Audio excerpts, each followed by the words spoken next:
Good morning, it's Monday, it's the 8th of February. The top story for you this morning is that the Vaccines Minister has said UK scientists are rising to the challenge of new COVID variants after a study suggested the Oxford jab was less effective against the milder symptoms of the South African strain. Nadeem Zahawi said the vaccine remains a vital part of our fight against COVID and that it may be updated to block new mutations. He made the comments as more vaccine centres are opened across England. Dan Johnson has the story. We will. 11 minutes past 6. Now, lots going on with regard to the weather, and Carol can take us through everything that's happening. Very good morning. Morning. That, Carol, we'll see you a bit later. Look at those temperatures, gosh. The gigs and festivals are a bit of a distant memory, aren't they, at the moment? But the live music industry is big business for the UK, and there are hopes that once restrictions lift, musicians can get back out on the road again. Nina's looking at this today. Actually, she's got Ronan Keating coming in a bit later on, and she managed to get a Ronan Keating song lyric into her first piece of reporting this morning. So hopefully, Nina, it's 17 minutes past 6. Good morning to you. Let's have a look at some of the front pages. You watch the Super Bowl? No, I know that somebody on the sofa probably watched like 99% of it. I'm feeling remarkably chipper. I have noticed. We will be if you're watching some of the coverage on BBC One, we'll be speaking to Jason and Osi in about half an hour's time to dissect it's a pretty incredible storyline. The game was a bit rubbish, but Tom Brady winning a 7th Super Bowl at the age of 43 is quite remarkable. And the Tampa Bay Buccaneers annihilated the Kansas City Chiefs. So lots to discuss this morning. There might be a few people with bleary eyes a little bit later on. I'm looking forward to seeing when are the bleary eyes going to start? At some stage, I think my brain will just go. Can you make it 9:16? Yeah, I'll try and keep going. Look at the inside pages. So it was pretty chilly at the weekend, wasn't it? Look at lots of people out enjoying the snow and the cold. This is really something else. You might not be able to recognise him, but there he is, Joe Wicks. Absolutely mad, or brilliant. I'm just trying. I have been swimming recently. Did you go in the? I went in. It was 4.2. After work on last Wednesday, right, I was saying, where are you going, Louise? I'm going off home for a sleep. Louise says, I'm just off for a swim in the Manchester Ship Canal, as you would normally do after work. Do you know what? It was absolutely brilliant. And obviously somebody was guarding me, etc., and all the rest of it. All very careful. In a careful. safe way. And this is a lovely story as well. In 4.2 Celsius degrees water is because I can't go running. So, you've got to do something. And you can't go to the swimming pool either, can you? And no pool. No. The Bayer Tapestry. Now, someone will shout, I'm sure. There's a copy of the Bayer Tapestry somewhere in this country, isn't it? I think it's in Reading. Right. I think so. Anyway, this teacher called Mia Hansen, here she is. She has, thank you for, nobody told me any information there.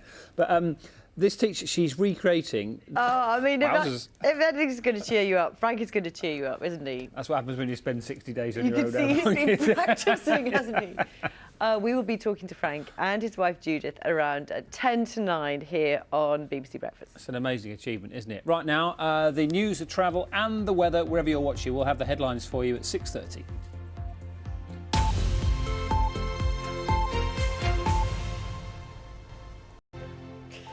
Welcome back. You are watching Breakfast with Dan and Louise. Let's tell you what's coming up on the programme. They're going to be on the programme shortly, and Dan is going to try it.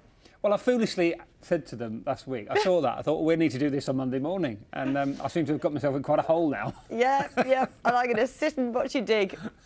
Excellent. And enjoy it, as we all will. It's 6:30. Now, more than 12 million people in the UK have now had at least one dose of a COVID vaccine. But the uptake among Black and Asian communities remains low. Dr Nigat Arif is one of our regular breakfast GPs, and she's been finding out why some people are reluctant to have the jab. Tomorrow. Sally's with us in the studio this morning. And Sal, I mean, there are not...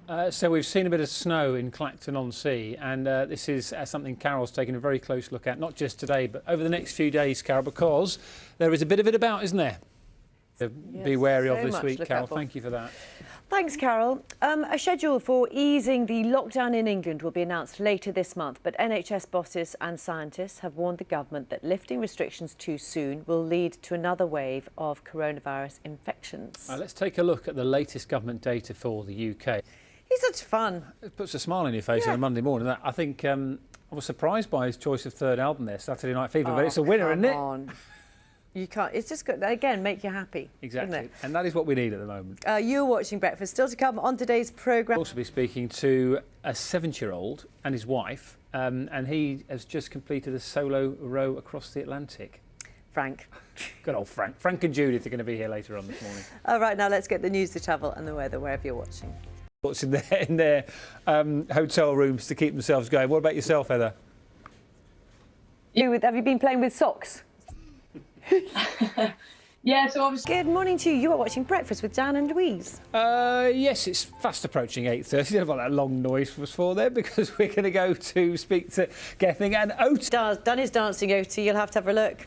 Good, good. Send me videos then, please. Right, I've dancing done. I've just sent it to Gething, Oti. Don't be too harsh, all right? Or as the minutes go past. Gigs and festivals, that's why you're dancing, isn't it? Is a bit of a distant memory at the moment, but the live music industry is big business for the UK, and there are hopes that once restrictions lift, musicians can get back out on the road again. Yeah, but touring in the EU may be more difficult, and pressure is growing now on the government to try and do something about it. And this is something that Nina... What is it, half an hour or so? Are we on? Yeah, we're going to speak to Frank Rothwell. Remember him? He's an amazing man. We followed his journey. He's 70 years old. He took the challenge of rowing 3,000 miles across the Atlantic Ocean. He got there. Yes. He's very happy to get there. He did a bit of a dance as well, which follows on from our music theme from Ronan Keating, because we're also going to hear from Dave Grohl, who is speaking to our entertainment correspondent Colin Patterson about what he's been up to in lockdown, a bit about homeschooling. And Colin asked him a very interesting question, and he said, what 3 albums would you advise for a home music lesson to teach your kids a little bit of music education? And the 3 that Dave Grohl went for were Sgt. Pepper by the Beatles, I think he went AC/DC, and his other one was Saturday Night Fever. So, you were going to forget that one. I got there in the end. I knew you were aching for me to get that one out, because that would definitely make your top 3, wouldn't it? It would. It's absolutely brilliant. It's just coming up to 22:09, and we know there's lots of different things going on with weather. It's very, very cold, bitter, I think Carol would probably describe it as, and she's here with it. Good morning. Good morning. At that map, and it's just all, not seen it all blue like that for a long. Well, I can't remember, Carol. You will do. But yeah, it's going to be cold. Thank you very much. Thank you. Pleasure. Of course, there are other parts of the world where it's quite glorious. In India, it's about 20 odd degrees, where England are doing quite well in the cricket, aren't they, Sam? They're doing him yet. It's on at 8 o'clock tonight. Thanks both.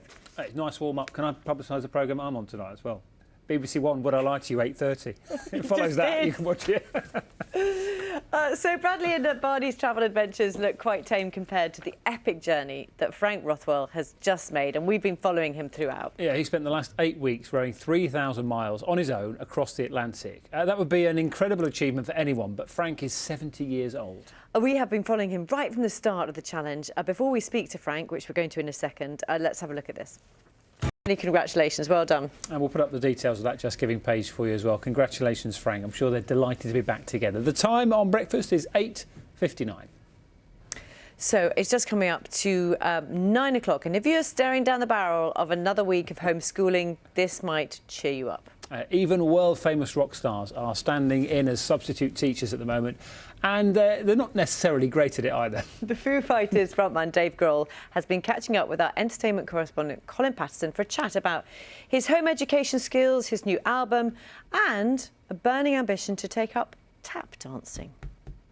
Good jazz hands. So one of my favourite albums, that, you know, that just cheers me up, bit of night fever.